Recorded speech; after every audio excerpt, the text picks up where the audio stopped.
एक तुर्किश जो है वो पिजन है और जिसकी उम्र 29 साल है। सर्दियों का मौसम है, आपने अजवाइन का कहवा बना दिया, दालचीनी का कहवा बना दिया, 12 चीज़ें उसमें गर्म तासीर वाली डाली हैं, तो 2 से 4 चीज़ें ठंडी तासीर वाली भी डाल लें ताकि अच्छा कम्बिनेशन बन जाए। 30 साल एक अरसा होता है। कबूतर की जो मैक्सिमम एज होती है 10 से 15 साल होती है। सबसे पहला ख्याल रखें कि आपके केज में इनके बैठने के लिए स्टील का रॉड नहीं होना चाहिए। मेरी जितनी भी एज है, मैंने अपनी एज में कभी कबूतरों को वैक्सीन नहीं की। देसी लहसुन का जूस पिलाते हैं, ना आपको किसी वैक्सीन की ज़रूरत पड़ेगी और ना आपके केज में कभी कोई वायरस आएगा। अस्सलाम वालेकुम नाजरीन, मैं हूं आपकी मेज़बान फ़ाइका राना और आप देख रहे हैं नई बार डिजिटल। नाजरीन, परिंदे रखने का शौक़ तो हर कोई पाल लेता है, लेकिन परिंदों को असल में पालना, उनकी परवरिश करना हर किसी के बस का काम नहीं। हमारे साथ आज सुहेल इकबाल मौजूद है जो कि पिजन एक्सपर्ट है। इनके पास एक तुर्किश जो है वो पिजन है और जिसकी उम्र 29 साल है। इनसे बात करेंगे और जानेंगे कि ये किस तरह से इनके पास आया और किस तरह से इन्होंने इनकी परवरिश की। आमतौर पर जो कबूतर होते हैं उनकी उम्र इतनी ज़्यादा नहीं होती और ये बहुत अच्छी एक्टिविटी भी है बच्चों के लिए भी, बड़ों के लिए भी, कि आप जो मोबाइल फ़ोन यूज़ करते हैं और इधर उधर जो आउटडोर गेम्स खेलते हैं, उससे बहुत अच्छा है कि आप परिंदों के साथ खेलना शुरू कर दें। तो सुहेल साहब से बात करते हैं और इनसे पूछते हैं। अस्सलाम वालेकुम। वालेकुम अस्सलाम। सर, कैसे हैं आप? अल्हम्दुलिल्लाह, आप कैसी हैं? मैं ठीक हूँ। अच्छा सर, हमें बताइएगा कि जब ये बीमार होते हैं, जब इनको कुछ तकलीफ़ होती है, तो किस तरह से आप इस चीज़ का अंदाज़ा लगाते हैं और किस तरह से इनकी मेडिसिन का ख्याल रखते हैं? अच्छा, मैं सबसे पहले आपको बता दूं कि आपको कैसे पता चलेगा कि मेरे कबूतर बीमार हैं। आपने मिसाल के तौर पे 20 कबूतर रखे हुए हैं। जिस दिन के टाइम में आपके केज में खामोशी है तो वो आपके लिए अलार्मिंग है कि आपके कबूतर बीमार होना स्टार्ट हो गए हैं। अच्छा, अगर एक चीज़ और, आप अगर बहुत ज़्यादा बीमार हैं तो आपने वहाँ से जो बीमार है उनको फौरी तौर पे अलहदा कर लेना है। अगर आप नहीं करेंगे तो वो एक से दूसरे को तीसरे, तो क्योंकि इनके पर होते हैं उससे बीमारी लग जाती है।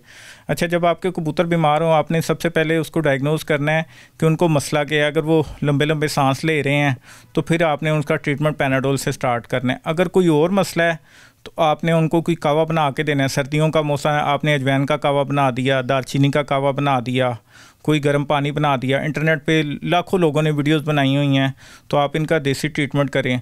उसके बाद आप जब इनकी ब्रीड की तरफ आते हैं तो ब्रीडिंग के लिए एक लोगों में बड़ी आदत है कि जब ब्रीड का सीज़न आ गया सर्दियों में, तो जो दाना ले आए हैं, दाने में अगर मिक्स दाने में 12 चीज़ें हैं, 12 की 12 चीज़ें उसमें जो गर्म तासीर वाली हैं वो डाल ली हैं, तो ब्रीड तो कर जाते हैं लेकिन कबूतर की एज बड़ी कम हो जाती है। अगर आपने 12 चीज़ें उसमें गर्म तासीर वाली डाली हैं तो 2 से 4 चीज़ें ठंडी तासीर वाली भी डाल लें ताकि अच्छा कम्बिनेशन बन जाए, कबूतर जल्दी एक्सपायरी की तरफ ना आए, मैक्सिमम साल में वो ब्रीड करता जाए।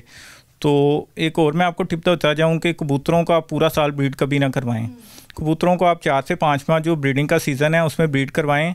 तो अब लोग पूछेंगे जी अगर कबूतर ब्रीड करें तो फिर क्या करूं। इनके अलावा ये, अगर आपके पास केज है और तो आप कबूतर और कबूतरियों के बाकी महीनों में अलहदा कर दें। आप नहीं अलहदा कर सकते तो जो ब्रीड के अलावा जो महीनों में वो अंडे देते हैं वो अंडे उठा के आप फेंक दें उनके। ठीक हो गया। अच्छा सर, इसको बाहर निकाल के दिखाएंगे? जी बिल्कुल, मैं आपको बाहर निकाल के दिखा देता हूँ। ये ऐसा क्यों कि सहमा डरा एज इतनी हो गई है ना, इसकी एज बहुत ज़्यादा हो गई है। 29 साल एक अरसा होता है। कबूतर की जो मैक्सिमम एज होती है 10 से 15 साल होती है और इसकी जो फीमेल थी, मैं आपको बताऊं, वो भी 25 साल की एज में एक्सपायर हुई थी।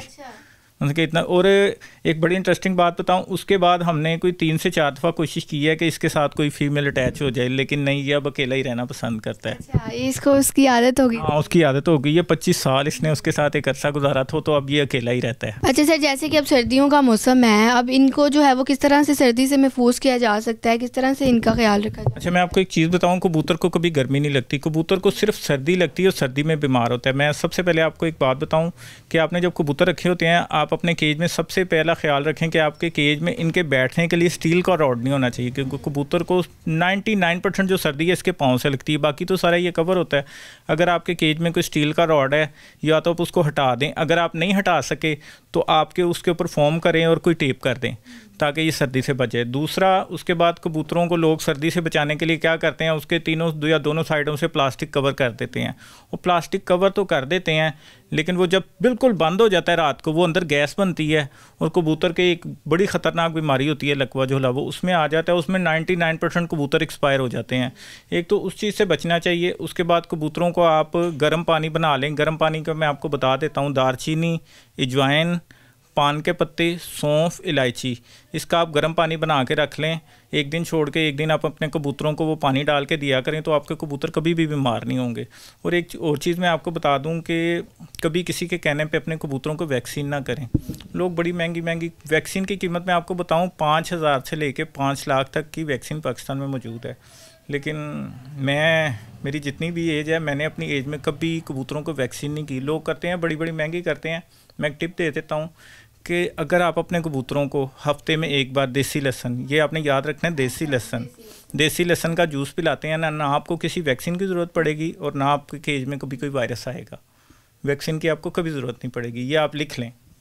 अच्छा सर, इनके जो मिजाज हैं वो डिफरेंट होते हैं कि एक जैसे होते हैं? नहीं, इनके मिजाज डिफरेंट होते हैं। ये 2 टाइप के होते हैं। एक होते हैं हाई फ्लायर कबूतर उड़ने वाले, और ये फैंसी। इनके बिल्कुल मिजाज डिफरेंट होते हैं।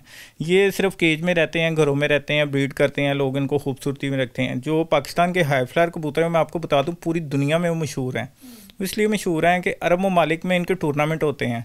और अब अरब ममालिक में आपको पता है कि जो गर्मी का टेम्परेचर 50+ होता है, तो जो पाकिस्तानी कबूतर है, टूर्नामेंट का फॉर्मेट ये होता है कि सुबह 8 बजे कबूतर उड़ा है, और जिसका कबूतर ज़्यादा टाइम पे बैठेगा ना, 5-6 बजे सबसे लेट बैठेगा, वो विन करेगा। और जो पाकिस्तानी कबूतर है वो 5-6-7 बजे तक बैठता है।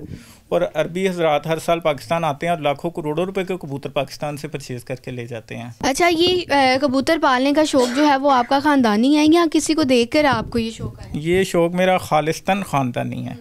हमारे परदादा जान इंडिया का एक शहर है अमृतसर, वहाँ रहा करते थे। वहाँ पे उनकी कपड़े की दुकान थी। वहाँ पे उन्होंने अपनी दुकान पे और घर पे तकरीबन 1000 से ज़्यादा कबूतर पाले होते थे। और वहाँ पे उनका नाम था शेख चिरागुद्दीन, अल्लाह ताला उन्हें जन्नत फिरदौस में जगह दे। उन्होंने तकरीबन हज़ारों में शागिर्द थे उनके, जो पाकिस्तान बनने के बाद भी उनके पास पाकिस्तान में आते रहे हैं। तो फिर जब पाकिस्तान बन गया तो सारे कबूतर लाना तो मुमकिन नहीं था। फिर उन्होंने अपने 2 कबूतर लिए, हिजरत की और पाकिस्तान आ गए। फिर पाकिस्तान आके हम शालमी में आबाद हो गए। हमारे बड़े अंदरून के हम रहने वाले हैं। वहाँ पे फिर मेरे दादा जान ने उनके साथ फिर शौक़ स्टार्ट किया। उसके बाद फिर मेरे वालिद साहब ने किया स्टार्ट। उसके बाद फिर मेरी पुप्पो जान ने अपनी शादी से पहले तक ये शौक़ किया। तो उसके बाद फिर ये शौक़ मुझे मिला। मेरे बाद जो मेरा बड़ा बेटा है हुज़ैफ़ा सुहेल, मुझे लगता है कि वो भी कबूतर पालने का शौक़ करेगा। और एक और मैं चीज़ आपको बता दूँ, लोग कबूतरों को जी किसी का सुनते हैं, इसके पास कबूतर है, ये बड़ा बुरा बंदा है। कबूतर में सिर्फ एक नेगेटिव पॉइंट है, वो सिर्फ ये है कि जब आप छतों पे चढ़े हुए हैं सारा दिन लोगों के कबूतर पकड़ रहे हैं, सिर्फ एक वो नेगेटिविटी है। बाकी कबूतरों में सारे मुस्बत है। एक तो ये घर में आप कभी कबूतर रख के देखें, आपको डिप्रेशन नहीं होगा। डिप्रेशन आप होगा, आपको अपने कबूतरों को देखते रहें, उनके पास जाएं, आपका डिप्रेशन रिलीज़ हो जाएगा। ये बिज़नेस पॉइंट ऑफ व्यू से, मतलब कि आपने अगर 10,000 के कबूतर लाए हैं तो साल बाद मेरे ख्याल से आप उससे 1-1.5 लाख रुपया कमा लेंगे दाने के पैसे निकाल के। ये बड़ा अच्छा शौक़ है। हमेशा नेगेटिविटी नहीं देखनी चाहिए, सिर्फ एक चीज़ देखनी चाहिए कि इसमें नेगेटिव पॉइंट है। सिर्फ 1% इसमें नेगेटिव है, बाकी सारी चीज़ें इसमें पॉजिटिव हैं। बिल्कुल ठीक हो गया। ये बहुत अच्छी बात किया इन्होंने कि इसको जब देखते हैं तो जो है वो अमन की निशानी है और सुकून मिलता है, डिप्रेशन दूर होता है। और आजकल तो जो लोग हैं वो वैसे ही डिप्रेशन का शिकार हैं, तो उनको कबूतर रखने चाहिए। और परिंदे जो है वो, कबूतर नहीं और भी बहुत से परिंदे हैं, वो रखने चाहिए। परिंदे रखें, उनका ख्याल रखें। लोग घर में परिंदे लाते हैं, रख लिए, सफाई सुथराई का बड़ा ख्याल रखें। मैं एक चीज़ आपको बता दूं कि जब आप परिंदे लाते हैं ना, तो लोग क्या करते हैं, इसमें जो दाने की आपने वो रखा है बर्तन, उसमें दाना डाल दिया, कल भी उसमें डाल दिया, परसों भी उसमें डाल दिया। क्या आप खुद ऐसे खा सकते हैं? कभी नहीं खा सकते। इसकी सफाई सुथराई का जितना ख्याल रखेंगे, इनकी एज अच्छी होगी, ये ब्रीड अच्छी करेंगे, वरना ये बीमार हो जाएंगे। आप कहेंगे ये दुकानदार ने हमें ख़राब दिया था, बीमार दिया था, ये मर गया। अच्छा, आप हमें ये भी बता दें कि सबसे जो बेहतरीन नस्ल है कबूतर की वो कौन सी है? अच्छा, हाई फ्लायर में जो सबसे बेहतरीन नस्ल है वो है कमगर, जिसको अब पंजाबी में कमगर कहते हैं, लेकिन उसका सही नाम है कमानगर। और जो फैंसियों में है वो है सेटिनेट, पाउटर, लक्के और शिराजी। शिराजी ईरानी शिराजी भी हैं, मुल्तानी शिराजी भी हैं और पाकिस्तानी शिराजी भी हैं। पाकिस्तानी शिराजी जो मुल्तानी शिराजी हैं वो भी दुनिया में बड़े मशहूर हैं। बहुत शुक्रिया सर आपके वक्त का।